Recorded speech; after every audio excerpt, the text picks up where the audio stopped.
विवाह किया था, आपके साथ जो प्रतिज्ञा की थी कि मैं गर्भाधान होने तक गृहस्थ धर्म का उपभोग करूंगा, आप मेरी इच्छा की पूर्ति करिए। कर्दम जी समझ गए, तो उन्होंने देखो अपनी जो पत्नी है उसको कहीं सैर सपाटा भी कराना चाहिए, है ना।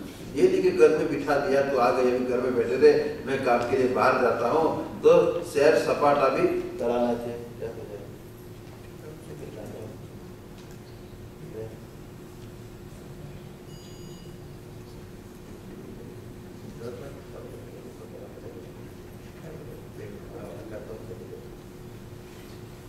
हमारे आनंद जी काम में लगे रहते थे, कोई बैठते नहीं। लोग तो बहुत नसीब वाले कि ऐसे आनंद जी मिले आपको।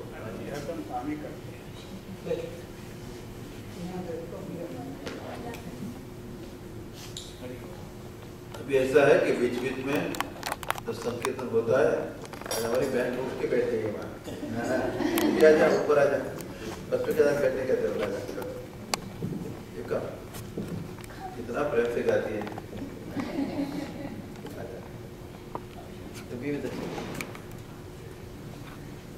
बाबा देखो ये भी उत्साहित करना है, नई पीढ़ी है, बहुत प्रेम से गाते बजाते हैं।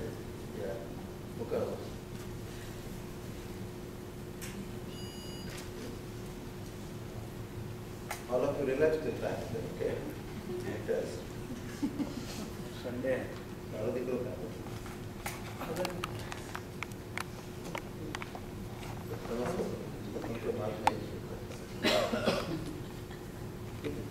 Are you set? When I say start, you start. Not now. अब तो एक बहुत बढ़िया बात है, पत्नी को भी सैर सपाटा कराना चाहिए। मैं बम्बई में देवी को मिला, उनके पूछा, पति परमेश्वर भी साथ में आए थे। हम लोग इंडिया में ऐसे बोलते हैं हनी और हनी कुंभ, ये सब नहीं, आर्यपुत्र और कल्याणी जैसे कहते हैं। तो मैंने पूछा कि तू सुखी है कि महाराज इनके साथ शादी किया, कभी गेटवे ऑफ इंडिया भी नहीं दिखाया इन्होंने। जब देखो घर में बैठा ही रहते हैं, तो पत्नी को जरा घुमाना फिराना भी चाहिए, है ना। तो उन्होंने क्या किया, अब तो पहले तो देखा कि इतनी राजकुमारी सुकुमारी जंगल में रहते रहते शरीर बिल्कुल मिट्टी वाला, कपड़े मैले और न तो बाल धुए हुए थे। उन्होंने एक कुंड की रचना की। देखो ये तपश्चर्या का योग बल, देखो एक योग से कुंड की रचना की और कहा तुम इसमें स्नान करो। और जहां स्नान करके बाहर आए सर्वांग सुंदरी हो गई। और दो सखियां कहां से आ गई, उन्होंने अच्छे अच्छे कपड़े और आभूषण धारण कराया। इसके बाद उन्होंने एक विमान बनवाया। अब देखो आजकल कोई विमान ऐसा नहीं, ऐसा विमान उन्होंने बनवाया। और वो विमान क्या था, विमानम कामगम, पायलट की जरूरत नहीं, जहाँ इच्छा करो अपने आप पहुंच जाता था। और 7 मंजिल का था, है ऐसा कोई 7 फ्लोर, उसमें स्विमिंग पूल भी था। बोलो अभी कोई ऐसा स्विमिंग पूल था, खाने पीने की, ये क्रूज से भी अच्छा था। ये क्रूज में जाने से बीमार भी होता है, इतनी फैक्ट्री क्या है उसमें कभी नहीं जाना चाहिए। तो अब तो ये सब हजारों कन्याएं उनकी सेवा में लगी थी। और हमारे कई कथावाचक यही कथा सुनाने में 3 दिन लगा देते हैं, ये तो इसमें थोड़ी वर्णन करना है। अब तो उन्होंने कई जगह उनको घुमाया फिराया, आनंद विहार किया। और उनके यहाँ एक के बाद एक 9 कन्याएं हो गई। अब तो उन्होंने कहा था कि मैं जब बच्चे कच्चे हो जाएंगे मैं सब कुछ छोड़ के निकल जाऊंगा। अब तो कर्दम जी जाने को तैयार हो गए। तब पत्नी ने कहा कि आपने कहा था कि पुत्र की भी प्राप्ति होगी मुझे, तो आप इसके लिए संकल्प करो। तो फिर उन्होंने रोक दिया और तपश्चर्या की। और उनके यहाँ तुम्हारे घर में अविनाशी भगवान विष्णु पधारेंगे, ये संकल्प जो उन्होंने कहा। और जैसे काष्ठ में अग्नि प्रकट हो जाता है, इसी प्रकार से देवान आवाहयति इति देवहूति, जो देवताओं का आवाहन करती है उनको कहते हैं देवहूति। अब आप देखिए भारत भागवत की महिमा, जहाँ कपिल भगवान जो साक्षात विष्णु का अवतार है उनके घर में प्रकट हुए और एकांत में जाके कर्दम जी ने हाथ जोड़ के कहा कि महाराज आप आ गए हैं, अपनी माँ का ख्याल आप करेंगे, मैं अभी सबसे श्रेष्ठ उत्कृष्ट चतुर्थ आश्रम संन्यास की प्राप्ति के लिए यहाँ से वन गमन करूंगा। देखो संन्यास धर्म की महानता, घर में आए हैं भगवान और उनका भी परित्याग करके उस परम पद की प्राप्ति के लिए संन्यास ग्रहण करके कर्दम जी घर से निकल चुके हैं। ये है कर्दम जी के और संन्यास धर्म की महत्ता, वो वहां से निकल गए हैं। अभी तो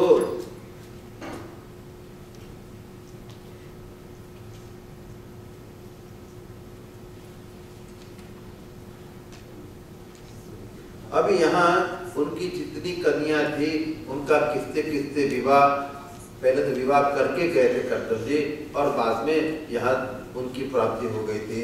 अब तो यहाँ देवहूति और दुख तो हुआ, कर्दम जी निकल गए, घर में है देवहूति और है अपने कपिल भगवान। एक दिन कपिल भगवान आनंद से विराजमान थे आसन पे।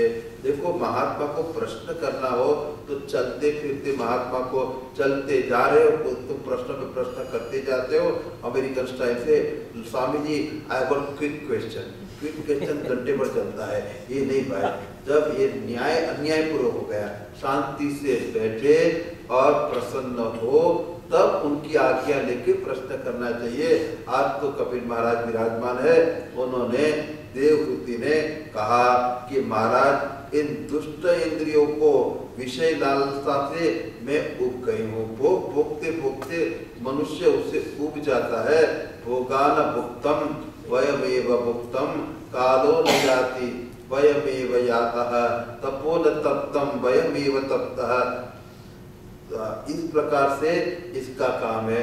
खाते खाते दांत फूट गए, भोजन तो बाकी का बाकी रह जाता है, शरीर क्षीण हो जाता है, इसलिए इंद्रिय भोग से मैं बिल्कुल उब गई हूँ। और आपकी कृपा से जन्म परंपरा समाप्त हो चुकी है। अज्ञान अंधकार से पार जाने के लिए सुंदर नेत्र रूप आप मुझे प्राप्त हुए हैं। मेरा देह के में जो मोह माया है उसको आप दूर करिए। मानी मैं संसार में फंसी हूँ, उससे आप मेरा छुटकारा करिए। अब तो इसी के लिए तो रुके थे कपिल जी महाराज। उन्होंने बहुत बढ़िया अध्यात्म योग जो आत्यंतिक कल्याण का मुख्य साधन है, जिससे दुख सुख दोनों की निवृत्ति हो जाती है, परमानंद की प्राप्ति हो जाती है, उसका उन्होंने वर्णन किया। चेतक कल्वस्य बंधाय मुक्तये चात्मनोमतम गुणेषु सक्तम बंधाय ततम वा पुंसि मुक्तये। जीव के बंधन और मोक्ष का कारण उसका मन ही है। विषय में आसक्त होने पर बंधन का हेतु हो जाता है। महाराज इसके बिना तो हमको चलेगा ही नहीं, ये तो चाहिए ही चाहिए, तो समझ लो ये तुम्हारा बंधन है। मेरा कहे सो मरा, तेरा कहे सो तरा। इस प्रकार से मैमे का बकरा की बलि चढ़ती है। तो भाई तो इसमें फंस गए हैं। परमात्मा में अनुरक्त होने पर यही मन मोक्ष का कारण बन जाता है। मन एवं मनुष्याणाम कारणम बंध मोक्षयोगो। विवेकी जन का संग या आसक्ति आत्मा का, विवेकी जन संग, विवेकी जन कहते हैं ये जो किसी से मोहब्बत हो जाती है ना, आसक्ति हो जाए। मैंने बात में आसक्ति क्या, उनका बहुत सरल आसक्ति माने जो आ तो सकती है जाती नहीं, उसी का नाम आसक्ति। ऐसे फंस गए। तो एक दिन एक पति पत्नी आए, बुढ़े थे, बच्चे नहीं थे, धनी थे। अखंडा जी महाराज के पास आए और कहा कि महाराज ये मर जाएगी तो मैं दुखी हो जाऊंगा, और मैं मर जाऊंगी तो मेरे बिना ये कैसे रहेगी। अब हमको बड़ी चिंता लगी है, कौन पहले जाएगा कौन बाद में जाएगा।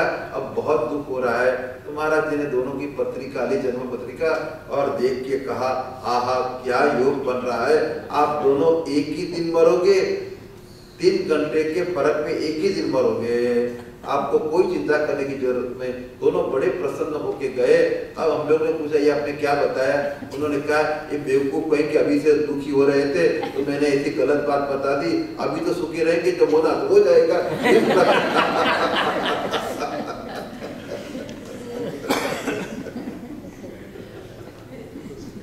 तो इस प्रकार से उन्होंने कहा कि जो लोग तितिक्षव कारुणिकाः सुहृदः सर्वदेहिनां, सहनशील है। देखो जीवन में एक गुण धारण करना है। एक कहते, हमारे उड़िया बाबा कहते हैं, पीड़ोद्भव सिद्धये, जो पीड़ा को सहन करता है वही सिद्ध होता है। कहीं किसी के लड़ने की जरूरत नहीं है, कहीं भिड़ने की जरूरत नहीं है, सहन कर लो, आप तपस्वी होके महात्मा बन जाओगे, तत् भगवान के प्यारे हो जाएंगे। लड़ना भिड़ना ठीक नहीं है, सहन करो। इस प्रकार से उन्होंने कहा, दयालु और समस्त देहदारियों को अकारण हेतु हित करने वाले। हम यही सोचे हमारे सामने आए, हम इसको किस प्रकार से मदद कर सकते हैं, which way I can help people, not to exploit them. That is wrong tendency. Always think what I can do for you, how can I help you. ये जो बुद्धि है वही सबसे श्रेष्ठ है। और आगे कहते हैं, बहुत बढ़िया, हमको तो बहुत अच्छा लगता है, सत्पुरुषों के समाक्रम से भगवान के पराक्रम यथार्थ दान कराने वाली अनेक प्रिय लीला सुनने से मन शुद्ध हो जाता है, उसी का सेवन मोक्ष मार्ग है। अब देवहूति कहते हैं, भक्ति का स्वरूप क्या है ये आप बताइए। जिसका चित्त एकमात्र भगवान में ही लीन हो गया है, ऐसे मनुष्य को वेद में विहित कर्म में लगी हुई विषयों का ज्ञान कराने वाली इंद्रियों की जो सत्व मूर्ति श्री हरि के प्रति स्वाभाविक प्रवृत्ति है, वही भगवान की अहैतुक भक्ति है। भजनम भक्ति ही, भगवान का भजन करो। जैसे हम एक तिल चढ़ाते हैं शंकर भगवान की लिंग पे, नमः शिवाय नमः शिवाय, तो तिल भगवान पे चढ़ता है। इसी प्रकार से एक एक चित्तवृत्ति भगवान को विषय करे, इसी का नाम है भक्ति है। और वल्लभाचार्य महाराज कहते हैं, सबसे ज्यादा प्रेम हमारा ईश्वर से हो और किसी से न हो, इसी का नाम है भक्ति ही। अब तो उन्होंने कहा, इस प्रकार से मैं मृत्यु रूप संसार से उन्हें पार कर देता हूँ जो भक्ति धारण करता है। संसार में मनुष्य के लिए सबसे बड़ी कल्याण प्राप्ति यही है कि उनका चित्त तीव्र भक्ति योग के द्वारा मुझ में लग जाए।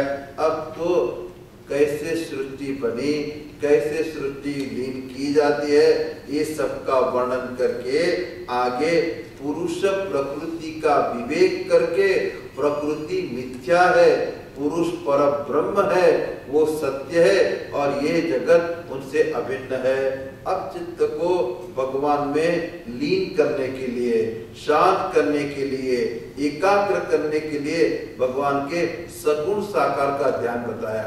यह इतना सुंदर है अध्याय, भगवान की एक एक अंग का चिंतन कैसे करना चाहिए, और एक एक अंग का चिंतन करते करते भगवान की मुस्कान का चिंतन करिए, और मुस्कान का चिंतन करते करते मन निराकार हो जाएगा और अपने स्वरूप में लीन हो जाएगा।